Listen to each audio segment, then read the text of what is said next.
महात्मा फुले कर्जमाफी योजनेतले जे लोक होते ज्यांना 50,000 रुपयापर्यंत आपण म्हटलं होतं त्यांनाही 2 लाखापर्यंत कर्जमाफी झाली। त्याच्या आधीच्या 3 वर्षातले कुठलेही 2 वर्ष ज्यांनी रेग्युलर भरलेले आहेत ते सगळे लोक याकरता पात्र होतील। नमस्कार शेतकरी मित्रांनो, आज शेतकरी कर्जमाफी योजनेबाबत एक मोठे अपडेट समोर आले आहे।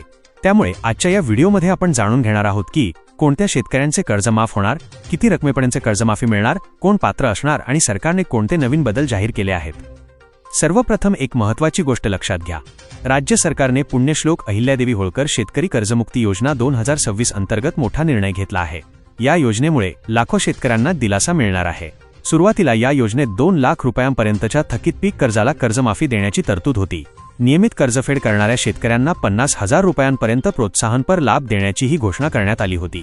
मात्र आता सरकारने आणखी मोठा बदल जाहीर केला आहे। मुख्यमंत्री देवेंद्र फडणवीस यांनी विधानसभेत सांगितले की पूर्वीची 2 लाख रुपयांची मर्यादा काढून टाकण्याचा निर्णय घेण्यात आला आहे। त्यामुळे आधी अपात्र ठरणारे अनेक शेतकरीही आता लाभासाठी पात्र होऊ शकतात। मित्रांनो, आता प्रश्न पडतो की कोणाचे किती कर्ज माफ होणार। जर तुमचे पीक कर्ज या योजनेच्या नियमांनुसार पात्र असेल तर सरकारच्या निकषांनुसार त्याची कर्जमाफी केली जाईल। अंतिम रक्कम ही प्रत्येक शेतकऱ्याच्या थकीत कर्जाची माहिती, बँकेचे रेकॉर्ड आणि शासनाच्या पडताळणीनंतर निश्चित केली जाणार आहे। त्यामुळे प्रत्येकाला समान रक्कम मिळेल असे नाही।